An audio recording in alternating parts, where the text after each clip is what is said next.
بسم اللہ الرحمن الرحیم السلام علیکم ورحمۃ اللہ وبرکاتہ۔ بھائی بزرگ دوستو، اللہ آپ لوگوں کو خوش رکھے، سلامت رکھے، حفظ و امان میں رکھے۔ اللہم صلی علی محمد وعلی آل محمد کما صلیت علی ابراہیم وعلی آل ابراہیم انک حمید مجید۔ اللہم بارک علی محمد وعلی آل محمد کما بارکت علی ابراہیم وعلی آل ابراہیم انک حمید مجید۔ میرے دوستوں، میرے بزرگوں، فرمایا صحابہ اکرام رضی اللہ تعالیٰ عنہ کی زندگی کے اندر فرمایا جن لوگوں نے نبوت کا دعویٰ کیا، میرے دوستوں بزرگوں، صدیق اکبر رضی اللہ تعالیٰ عنہ نے اور دوسرے صحابہ اکرام نے بڑی شدت کے ساتھ میرے دوستوں اس کا مقابلہ کیا۔ اور میرے دوستوں، میرے بزرگوں، مسلمہ بن کذاب کو جو مارا گیا میرے دوستوں، فرمایا کتنی بڑی جماعت تھی اس کی، کتنی بڑی فوج تھی میرے دوستوں بزرگوں۔ حضرت وحشی رضی اللہ تعالیٰ عنہ نے مسلم بن کذاب کو مارا، اور میرے دوستوں آخری دور کے اندر اس بات پر خوش ہوئے کہ فرمایا میں نے اسلام کے بہترین شخص حمزہ کو قتل کر دیا اور اسلام کا بدترین شخص مسلم بن کذاب کو ختم کر دیا۔ تو میرے دوستوں، میرے بزرگوں، یہ تھی حضرت ابوبکر صدیق رضی اللہ عنہ خلافت کے زمانے میں۔ پھر میرے دوستوں، میرے بزرگوں، فرمایا اسی زمانے کے اندر ابو مسلم خالونی رحمۃ اللہ علیہ بلکہ ایک اللہ والے تھے میرے دوستوں، تذکرۃ الاولیاء کے اندر یہ واقعہ لکھا ہوا ہے۔ تو میرے دوستوں فرمایا اس نے بلا کر پوچھا، اسود انسی نے پوچھا کیا مجھے نبی نہیں مانتا؟ تو ابو مسلم خالونی رحمۃ اللہ علیہ نے فرمایا میں تجھے نبی نہیں مانتا، محمد صلی اللہ علیہ وسلم کے بارے میں تو کیا کہتا ہے؟ حضرت ابو مسلم خالونی رحمۃ اللہ علیہ نے فرمایا میں وہی کہتا ہوں جو اللہ پاک نے کہا ہے کہ محمد رسول اللہ، کہ فرمایا اللہ کے نبی اللہ کے رسول ہے۔ فرمایا تو میرے بارے میں کیا کہتا ہے؟ فرمایا تو جھوٹا ہے۔ میرے دوستوں، میرے بزرگوں، فرمایا اس وقت اس نے اپنے دربان سے اور اپنے غلاموں کو حکم دیا کہ ایک بہت بڑا انگار گڑا کر دو، اس کے اندر لکڑیاں ڈال دو، انگار سلگا دو۔ فرمایا ابو مسلم خالونی رحمۃ اللہ علیہ کو قریب لا کر کہا تو میری نبوت کا تصدیق کرتا یا نہیں کرتا؟ ابو مسلم خالونی رحمۃ اللہ علیہ نے اطمینان سے کہا لا الہ الا اللہ محمد رسول اللہ، اللہ کے نبی آخری نبی ہے، تو نبی نہیں ہو سکتا۔ تو میرے دوستوں، میرے بزرگوں، فرمایا ان کو اٹھا دیا، ابو مسلم خالونی رحمۃ اللہ علیہ کو اٹھایا، اس نے جو ہے نا میرے دوستوں آگ کے اندر ڈال دیا۔ تو میرے دوستوں جس طرح حضرت خلیل اللہ کو آگ نے میرے دوستوں صحیح سالم رکھا، یا نار کونی برد و سلام علی ابراہیم، اسی طرح میرے دوستو جناب محمد رسول اللہ صلی اللہ علیہ وسلم کے ایک ادنا سے امتی کو میرے دوستو فرمایا اللہ پاک نے وہ معجزانہ اور کرامانہ میرے دوستو ایسا بنا کے دکھایا، آگ نے ان کو ایک بھی بال کو نہیں جلا سکا۔ اور میرے دوستو جب فرمایا اس کے کاہنوں نے، اس کے غلاموں نے، اس کے مریدوں نے یہ کہا کہ یہاں سے نکال دو، کہیں ایسا نہ ہو جائے کہ لوگ تمہارے سے بغاوت کرے اور ان کو سچا ماننے لگے، تو میرے دوستو اس نے کیا ان کو شہر بدر کر دیا۔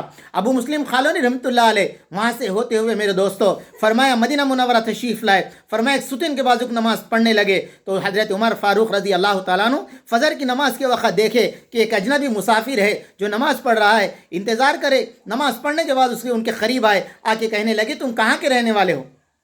تو میرے دوستوں، میرے بزرگوں، انہوں نے اپنے شہر کا نام بتایا۔ پھر فرمایا انہیں یہ بات بہت دور تک پہنچی تھی کہ فرمایا اسود انسی نے ابو مسلم خالونی رحمۃ اللہ علیہ کو ایک بزرگ کو فرمایا آگ میں ڈال دیا ہے۔ تو اب وہ بات دور پھیلتے عمر فاروق کو بھی معلوم ہوا۔ حضرت عمر فاروق نے پوچھا تمہارا کیا نام ہے؟ تو میرے دوستو انہوں نے کہا عبداللہ۔ صحیح بتاؤ تمہارا نام کیا ہے؟ فراست سے پہچان لیے، کہنے لگے وہی ہوئی، میں ابو مسلم خالونی ہوں۔ میرے دوستوں، میرے بزرگوں، یہ سننا ہی تھا۔ حضرت کے جو ہے نا بوسہ لیے، گلے ملے، پھر اس کے بعد میں حضرت ابوبکر صدیق رضی اللہ تعالیٰ عنہ کی خدمت میں گئے، جا کے فرمایا اے ابوبکر یہ وہی شخص ہے جس نے اسود انسی نے ان کو آگ میں ڈالا تھا، آگ نے اس کا بال بھی نہیں بیکا کیا۔ تو میرے دوستو حضرت ابوبکر رضی اللہ تعالیٰ عنہ اٹھ کر میرے دوستو ابو مسلم خالونی رحمۃ اللہ علیہ کو مانخہ کیا، مصافحہ کیا، کہا اے اللہ تیرا شکر ہے تو مجھے زندہ رکھا۔ فرمایا جس طرح خلیل کو تو نے آگ سے بچایا، اسی طرح ایک نبی علیہ السلام کی امتی کو بھی بچا کے دکھایا۔ تو میرے دوستوں، میرے بزرگوں، آج کے اس دور کے اندر جھوٹے، کذاب، مکار میرے دوستوں بہت سارے لوگ جس کو میرے دوستوں غسل کے فرائض نہیں معلوم ہے، جس کو نماز کے فرائض نہیں معلوم ہے، جس کو نماز کے واجبات نہیں معلوم ہے، خدا اور خدا کے رسول سے ناواقفات کی زندگی گزارتے ہوئے، اور میرے دوستوں یہودی اور نصارہ کی دولت پہ ناز کرتے ہوئے، فنڈ لیتے ہوئے میرے دوستوں بھولے بھولے مسلمانوں کو فرمایا یہ کہتے کہ نبی علیہ السلام کا انکار کرا رہے۔ اور میرے دوستوں ہمارے ہوتے ہوئے میرے دوستوں اگر ان لوگوں کو یہ بات نہیں بتائیں گے تو میرے دوستوں بتاؤ کل آخرت کے اندر فرمایا اس کے بارے میں اللہ ہم سے پوچھیں گا، پوچھیں گا تمہارے اطراف دیہات کے اندر، تمہارے محلے کے اندر، تمہارے گاؤں کے اندر، میرے دوستوں آج ہر کوئی یہ کہہ رہا کہ فرمایا انہیں آ گیا، انہیں آ گیا، انہیں کر رہا، انہیں کر رہا۔ میں آپ سے سوال کر رہا ہوں کہ آپ کیا کر رہے؟ آپ کیا کر رہے؟ میرے دوستو آج کوئی غلط پلاننگ بنا رہا تو بتاؤ اس کی نیند خراب ہو رہی، اس کا وقت خراب ہو رہا، اس کا پیسہ خراب ہو رہا، اس کا ذہن خراب ہو رہا، اس کی جسم خراب ہو رہا، اس کے باوجود بھی ایک خراب کام میرے دوستوں نے کر رہا۔ آپ حق پر ہے، آپ کا دین حق پر ہے، آپ کے نبی حق پر ہے، اسلام حق پر ہے۔ آپ جو وقت لگائیں گے آپ کو نیکی ملیں گی، آپ جاگیں گے فرمایا تہجد کا ثواب ملے گا، آپ ملاقات کریں گے فرمایا جہاد کرنے کا ثواب ملے گا۔ میرے دوستو اتنا سب ہمارے پاس ہونے کے باوجود ہم حق بات لوگوں کو نہیں کہتے۔ محمد رسول اللہ، میرے دوستو اللہ کے نبی آخری نبی ہے، آپ کے بعد کوئی نبی نہیں آئیں گا۔ اگر کوئی بھی دنیا کے اندر میرے دوستو نبوت کا دعویٰ کرے، ہمارے نبی نے جھوٹ فرمایا وہ جھوٹا ہے۔ میرے دوستو فرمائے اگر ہم آپ چھوٹے چھوٹے گاروڑی سے، چھوٹے چھوٹے میرے دوستو ان کی آنکھوں کی نظر بند کی وجہ سے اگر ہم میرے دوستو ان کی کرامتوں کو دیکھ کر، کرامتیں کیا ہیں؟ وہ سفل اعظم ہے میرے دوستو، وہ غلط علم کے ذریعے سے امت کو جو ہے نا اپنے اندر گمراہ کرنا چاہ رہے، اگر وہ دیکھ کر میرے دوستو ہم بھی اس کے اندر ملوث ہو جائیں گے تو پھر وہ دوستو قیامت قریب دجال نکلے گا، جنت جہنم بتائیں گا، پھر اس وقت ہمارا کیا ایمان رہے گا؟ اس لیے ہم سب کے لیے ضروری ہے کہ محمد رسول اللہ اللہ کے نبی، اللہ کے رسول ہے اور آخری نبی ہے، اس سب کا اوپر میرا اور آپ کا ایمان ہے صلی اللہ علیہ وسلم۔